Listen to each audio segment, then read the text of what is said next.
Francis didn't want to fight Jon Jones. We did everything in our power to try to make that Jon Jones fight. Not only is Jon Jones not afraid of Francis, Jon Jones is undefeated, never lost, and he went through Murderer's Row. Then he goes out for 3 years, comes back, and beats Cyril Gane. Like that, easily. In my opinion, he does the same thing to Francis. What? 100%. Two guys get locked in a room. Who's walking out? It's Jon Jones all day, every time. Is the GOAT about to get knocked out? Could Francis Ngannou be the man to finally end Jon Jones's legendary career? UFC fighter Dan Hardy claiming that Jon Jones would be destroyed by Francis Ngannou in their potential $50 million super fight.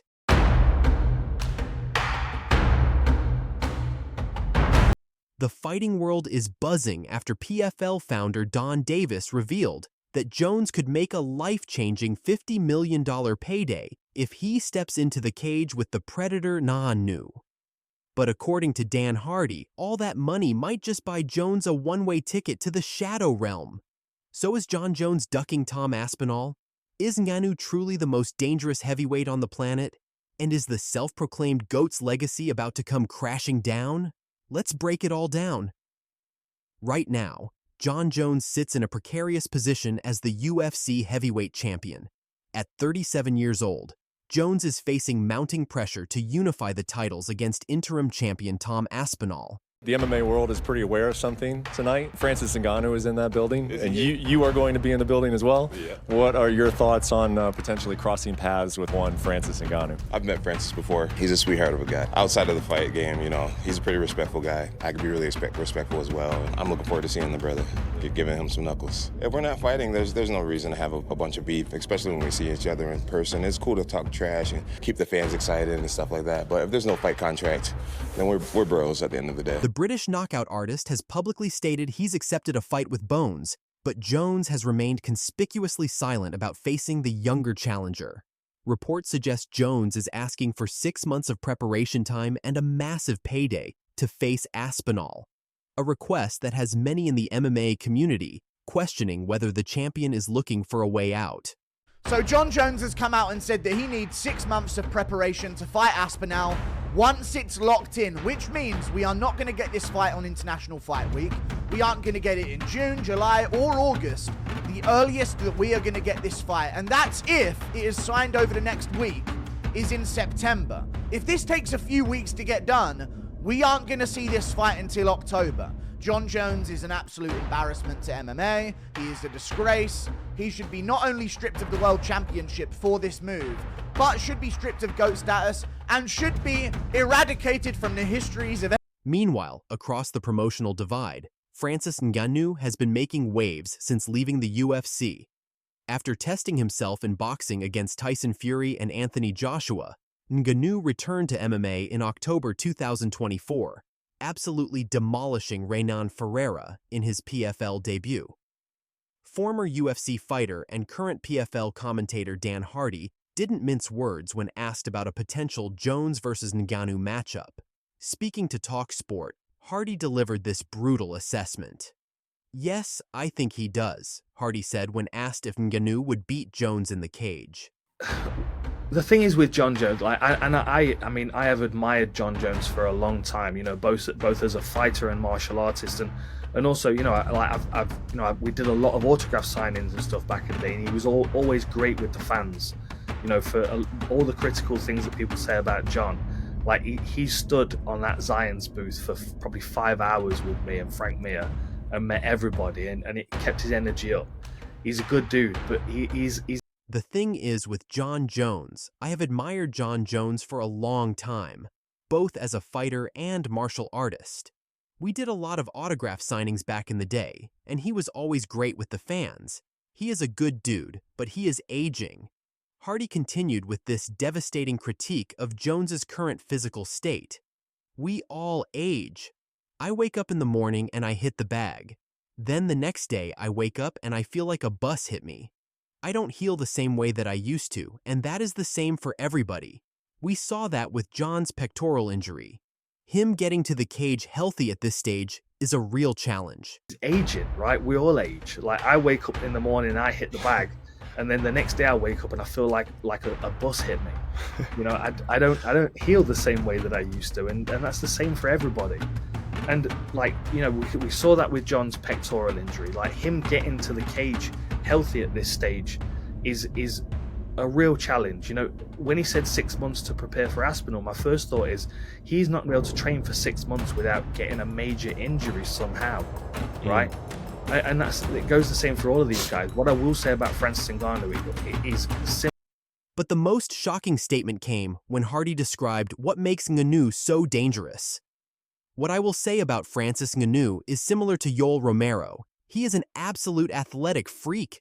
He has muscles on muscles. He has such a low body fat percentage. He is so physically well balanced. Aspinall, my first thought is he's not going to be able to train for 6 months without getting a major injury somehow, right?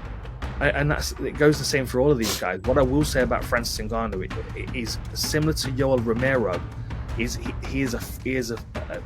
an absolute athletic freak, right? I mean, he has muscles on muscles. He's got such low body fat percentage. He's so physically well balanced, right?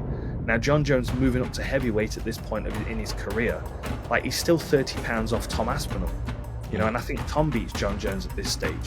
But the thing honestly that undermines Jon, in my mind, more than anything else, is his seeming lack of confidence to fight these guys.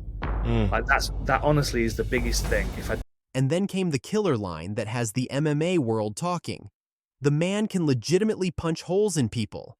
I feel like Jon is one of the all-time greats. In the current heavyweight picture, it is Ngannou versus Aspinall. They are the top two guys now.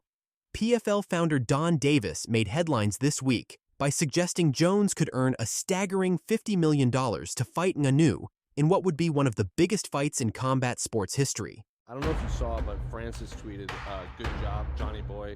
Sincerely, the heavyweight king." Do you have a response to Francis Ngannou referring to himself? Francis is a big old. Hey, John, question over here. John, TJ Legacy, ESPN Gainesville. In your time of reflection and perspective over the past 3 years. I love that quote. I love it. All that muscle with a big ass. Excuse me. I'm so sorry. I'm so sorry.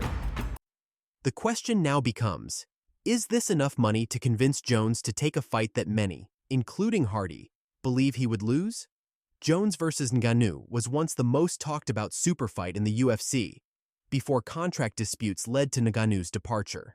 Now, with both men holding gold in different organizations, the possibility of cross-promotion looms larger than ever. Hardy's final thoughts on the potential matchup were equally dramatic. One thing I will say is if we do get Ngannou versus any of those MMA champions that I have mentioned, then we need to rent out the Coliseum or something. I don't think anywhere else would do it justice. Yeah, I don't get involved in those high-end dealings. But one thing I will say is if we do get Ngannou versus any of those MMA champions that I've mentioned, then we need to like rent out the Coliseum or something. I don't think anywhere else would do it justice, would it? Adding another layer to this story is the warning from former two-division champion Daniel Cormier, a man who knows firsthand what it's like to face Jon Jones. It's Jon Jones. Who?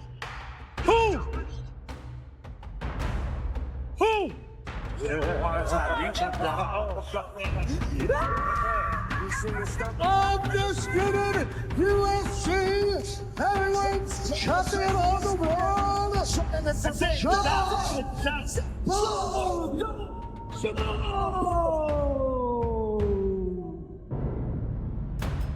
I don't know, man. I thought the fight was going well. I don't even know what happened. It's like I got kicked in the head. Oh, man. That's so disappointing.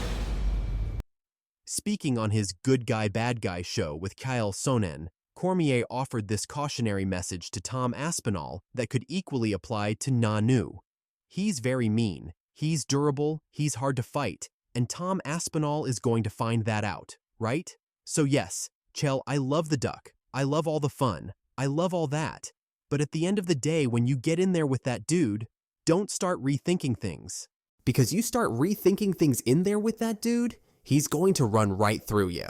That dude, don't start rethinking things. Because you start rethinking things in there with that dude, he gonna run right through you. You cannot start going, hey man, it's a little harder than I thought. Cormier continued with this sobering assessment. You know what the craziest thing is about being Tom Aspinall and being young and winning? The fans and the world can really make you go, I am going to get this dude. And then you're in there and you start losing and you're like, God dang it, how am I losing? How does he deal with that if that starts to show itself in the fight or a long fight? Because it's going to be hard to get Jon Jones out of there in a minute. You gonna put it on you, but I don't believe Aspinall feels that way. I believe Aspinall believes. Hey, you know what's the craziest thing about being Tom Aspinall and being young? So what's next for these heavyweight titans? According to Hardy, Ngannou is likely to fight again soon, possibly returning to boxing for another lucrative payday while the PFL heavyweight division continues to develop. For Jones, the pressure mounts to either accept the Aspinall fight or potentially pursue the Ngannou Superfight if the money is right. UFC CEO Dana White claims he's hard at work on finalizing the Jones versus Aspinall matchup and hopes to have news in the coming weeks. But with Jones reportedly asking for 6 more months of preparation time, fans may be waiting until late 2025 to see Bones back in action. Is Jon Jones scared to fight you? Yes. Jon is conning the public. The fact that he didn't want to fight Ngannou for 3 years and now he's not wanting to fight me for over a year. Is that fight fucking happening? The UFC are saying that it's going to happen. I think it's down to him and Dana. Dana loves Jon Jones. He's trying to grease up his ego a little bit. I think he's one of the best fighters ever. Definitely top 3. That's debatable when you start putting in about drug tests and stuff like that, I think. Damn. What drug are you talking about specifically? Yeah. With $50 million potentially on the table, the stakes couldn't be higher for what would undoubtedly be one of the biggest fights in MMA history. Is Hardy right that Ngannou would be too much for an aging Jones? Or is Cormier correct that Jones's championship mentality would find a way to prevail? Drop your predictions in the comments below, smash that like button, and don't forget to subscribe for more breaking MMA news.